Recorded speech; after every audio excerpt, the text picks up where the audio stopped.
Whew, it's nice to come home in this heat.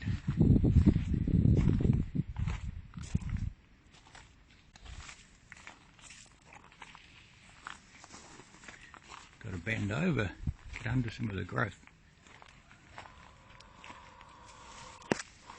And be welcomed by the pigeons, the meerkat and the chooks. Very nice. Alright, there's the front door. So let's have a little walk and see what we've got. There's Jelina's collection of plants.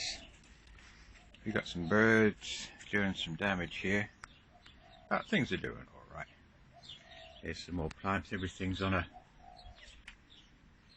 dripper system now, the whole garden, except for this corner, which I've just got to work out a reasonable way to do it. Mango's doing alright, and we got an edible elephant's ear from hay, which is awesome. There's bits and pieces going on. We're still doing some bird netting and lots of replumbing the tanks to make capture every single scrap of water that we can. So there's little sitting areas, a bit of a working area at the moment, and a tamarillo which lost all its fruit. Oh, there's a thinner's tail, just got into the corner there. What do you reckon about the heat? No comment? You keep kicking mud in your water.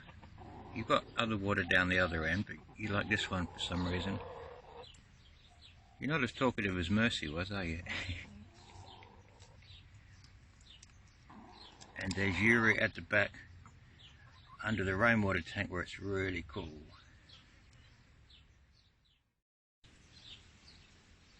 Working beds are going from strength to strength.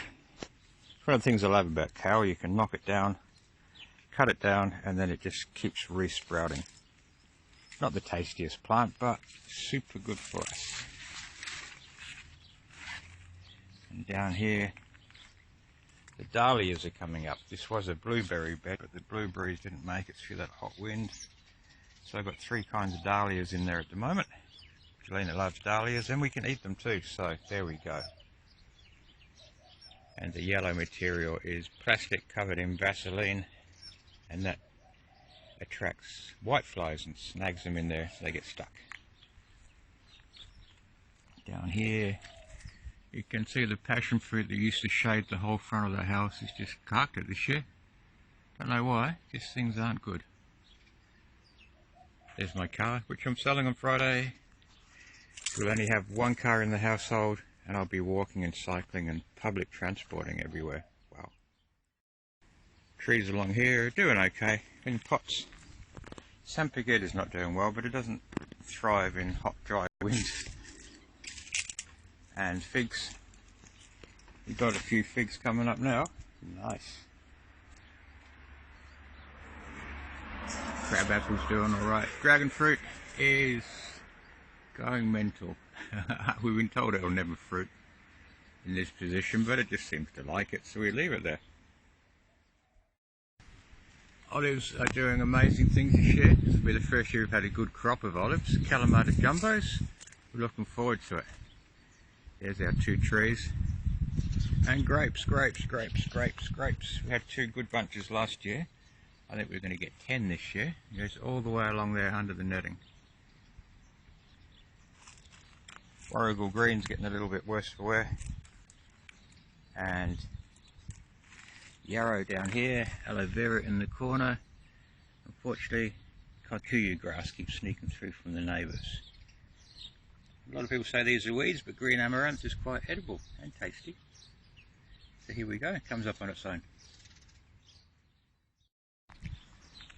From the gate, this cutleaf mint's doing well here. The ones we had really protected, wish you could smell that, really protected, didn't do anything. But this one is just loving it. Customary blackberry nightshade, that plant's 3 years old now. I've cut it back and it's still coming up. Oranges, beautiful. Guava, can't wait for guava, and when they're in fruit they just smell so nice. There's a sacrificial brassica down there. I leave a few around to attract the bugs away from the other ones. And here's our slightly worse for wear because I didn't water them sunflowers. Asparagus just doesn't stop. At the front, lavender, rosemary, elder tree, still producing flowers and berries, but not thriving. There's our chilies along the front there. A few bits and pieces around the place. Haven't had luck with beans this year. Either they keep getting killed by birds, heat, or I don't know what. There's a galangal bed. Also the Sicilian nectarine, not thriving. Lots of fruit. Don't know if it's to do with the elder and the Sicilian nectarine together. Maybe they don't like each other. But we're gonna have so many pears this year. Oh yeah, can't wait. Our first good solid crop. Whole row of native and introduced citruses along there. And there's the worm castles that we got from Rob Heinrich. A little bit smaller and easier to handle than the big black ones. And looking along here, this is our favourite edible ground cover. Sweet potato. It's just loving a little bit of shade, a little bit extra water, and the warmth. There's another worm castle there. We've got 3.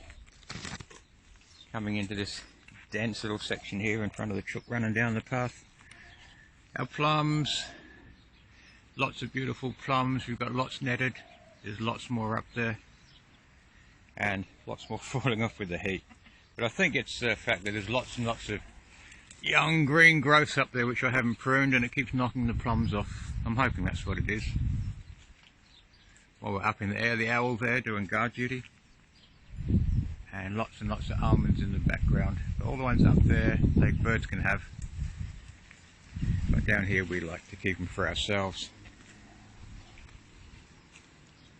Cape gooseberry, we tried to trellis this one up, but what we found was the internodes were growing longer and drying out, so that branches were just snapping, and we just had no success with fruit this year, whereas other years it's been just abundant with it. Over this way we've got lots of chilies. We've got on chilies, capsicums and eggplants that I got cheap from Bunnings. So we planted them all. They're all doing well. Oh, I think that shade umbrella needs a little bit of fixing. This seems to have broken in the wind. We'll see. There you go, that's a bit better. Mandarin, kangaroo apple is going nuts. And that's good because I love them. There's our corn. It's getting a bit too much shade, I think. And down there some gherkin plants. We're not big on cucumbers, but we love gherkins. And there's a tomato. More gherkins. More corn. About time to pull the corn silk off too, because the cobs have formed. And you can use this as a herbal medicine for urinary tract infections. In this corner, our cherry tree has just given up the ghost. Pinot's doing alright though. Sweet appleberry. Will you look at all that fruit? Look at all that. Hey, hello? There's Elon. That's one of our baby pigeons that was growing up around here. Loquat's suffering a little bit in the heat, but it'll survive. They're tough. And Gillian will be happy with this. Bit wobbly camera whip, sorry. Wow, look at that. The hibiscus is kicking back in after it got pretty crook in that hot, dry, windy day. Lemon's doing well this year for a change. We were going to move it before, but we decided to leave it, and I think it was a good move.